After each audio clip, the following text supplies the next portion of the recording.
All Kerala distributors association വ്യാപാര സൗഹൃദ സമ്മേളനം വടകരയിൽ വെച്ച് നടന്നു.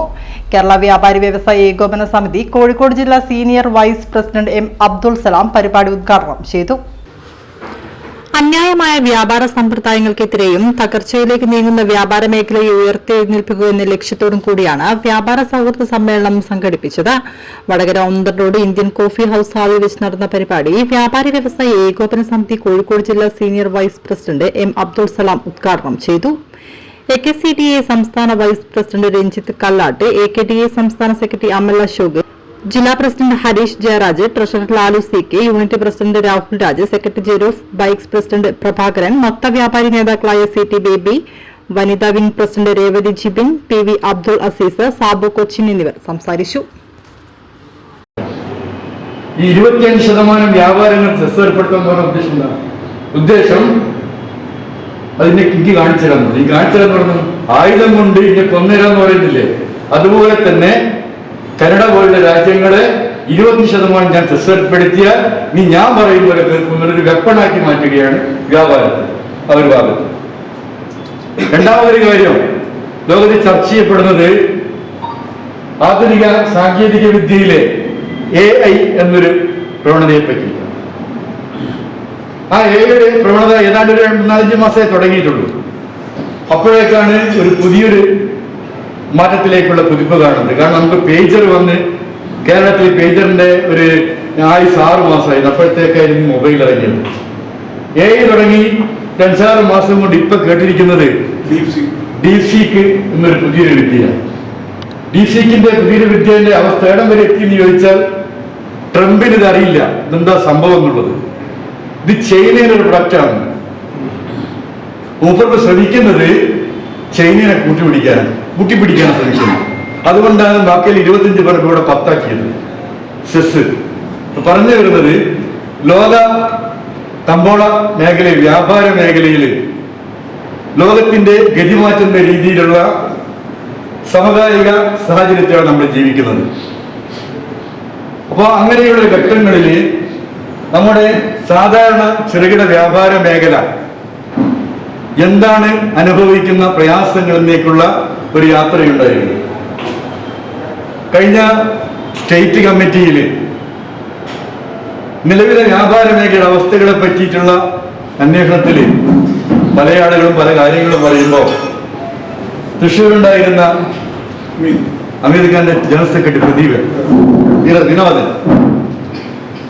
വിനോദനാണ് ഒരു വിഷയം കൊടുത്തത്. കാരണം നമുക്ക് പ്രശ്നം എന്താണെന്ന് വെച്ചാൽ ഒരുപടി ആളുകൾ ഓൺലൈനിലേക്ക് പോകുന്നു, ഒരുപടി വൻകിട കോർപ്പറേറ്റുകളുടെ മാളുകൾ വരുന്നു.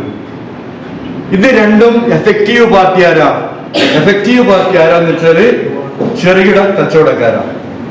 ആ കാര്യത്തിൽ ആർക്കും സംശയമില്ല. അതുകൊണ്ട് തന്നെയാണ് ഒരു 2 മാസം മുമ്പ് ഒരു യൂത്ത് വിങ്ങിന്റെ ഒരു ക്യാമ്പ് ഉണ്ടായിരുന്നു വയനാട്ടിൽ. അവിടെ വെച്ച് ഞാനൊരു 3 മിനിറ്റ് സംസാരിച്ചത് കൊണ്ടാണ്. കാരണം ചെറിയ കച്ചവടക്കാരെ സംബന്ധിച്ചിടത്തോളം 2 വലിയ മാളുകൾ കേരളത്തിൽ തുടങ്ങുന്ന ആളുകൾ പഞ്ചായത്തുകളിൽ നിന്നും മുനിസിപ്പാലിറ്റികളിൽ നിന്നും ഈ വ്യാപാരം തുടങ്ങിയിരിക്കുന്നു. ഇതാണ് വിഷയം.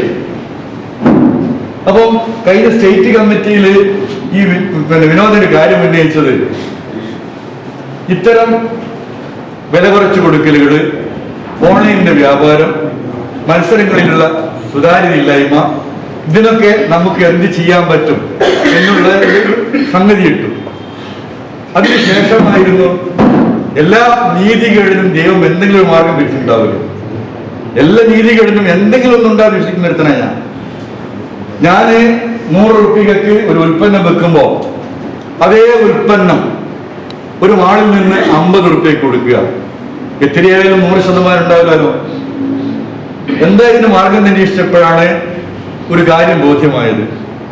ഇന്ത്യയിൽ നമ്മളൊക്കെ ശ്രദ്ധിക്കണത്, ഇന്ത്യയിലെ സുതാര്യമായ വ്യാപാരത്തിന് ശക്തമായ നിയമവ്യവസ്ഥ നിലവിലുണ്ട്. അല്പം ഭാഗ്യമുള്ളത് കൊണ്ടോ അറിയില്ല, ഈ ഭാഗത്ത് വടകര ഭാഗത്ത് അല്ലെങ്കിൽ ഈ വടകര തലശ്ശേരി ഭാഗത്ത് ഇതിന്റെ കടന്നുകയറ്റം അല്പം കുറവാണെന്ന് വേണമെങ്കിൽ പറയാം. കാരണം തൃശ്ശൂര്, എറണാകുളം, തൃശ്ശൂർ, പാലക്കാട്, ഒരു പരിധിവരെ മലപ്പുറം ജില്ലകളിൽ ഒരുപക്ഷെ കോയമ്പത്തൂരിന് അടുത്ത് കിട്ടുന്നത് കൊണ്ടായിരിക്കാം ഈ ആക്രമണം, ഈ ഒരു സാധാരണ വ്യാപാരിയെ ഞെരുക്കുന്ന കാര്യങ്ങൾ അല്പം കൂടുതലാണ്. അവിടുത്തെ ഒരു പിടി വ്യാപാരികൾ പല രീതിയിലും ചതഞ്ഞ് അരഞ്ഞു പോയ കാര്യങ്ങൾ പല വാട്സപ്പ് ഗ്രൂപ്പിൽ പത്രദ്വാരൊക്കെ നമുക്ക് കണ്ടിട്ടുണ്ടാവും. ഞാൻ പേര് പറയുന്നതിൽ മടിക്കുന്നില്ല, കാരണം എന്റെ നേതാവ് പേര് പറഞ്ഞു തുടങ്ങിക്കഴിഞ്ഞു. ലുലു ഗ്രൂപ്പ് ആയിക്കോട്ടെ, നെസ്റ്റോ ഗ്രൂപ്പ് ആയിക്കോട്ടെ, കേരളത്തിൽ വിഴുന്ന 2 ഗ്രൂപ്പുകൾ, അവർ ശരിക്കും പറഞ്ഞ ആ ഗ്രൂപ്പുകളുടെ കട തുടങ്ങി, ആ സൂപ്പർ മാർക്കറ്റ് തുടങ്ങി എത്രയോ കിലോമീറ്ററുകളിൽ എത്രയോ കടകള്, ഇറച്ചിക്കട മുതലുള്ള കടകൾ കൂട്ടിയ കഥ നമ്മളൊക്കെ ഒരുപാട് കേട്ട് കാണും. ആ ഗ്രൂപ്പുകള് പണ്ട് എറണാകുളമോ തൃശ്ശൂരോ ഉണ്ടായിരുന്ന ഗ്രൂപ്പുകള് അതൊക്കെ മാറി ഇന്ന് വന്നു കോഴിക്കോട് മാത്രം വന്നു എന്ന് നമ്മൾ വിശ്വസിക്കുന്ന ഗ്രൂപ്പുകള് അതും മാറി നമ്മുടെ പരിസര പ്രദേശങ്ങളിലും സമീപ ഗ്രാമങ്ങളിലും പഞ്ചായത്തുകളിലും അവർ ബിൽഡിങ്ങിന്റെ പണി തുടങ്ങി അല്ലെങ്കിൽ പൂർത്തിയാക്കിക്കൊണ്ടിരിക്കുകയാണ്. ഞാൻ കേട്ടത് ശരിയാണെങ്കിൽ, സത്യമാണെങ്കിൽ, വില്യാപ്പള്ളി പോലത്തെ ഒരു സ്ഥലത്ത് വലിയൊരു ബിൽഡിംഗ് എടുത്തിട്ട് ആ ബിൽഡിങ്ങിൽ ബസ് സ്റ്റാൻഡ് അവർ ഫ്രീ ആയിട്ട് കൊടുത്താണ്. അങ്ങനെ ഒരു വാർത്ത കേട്ടു.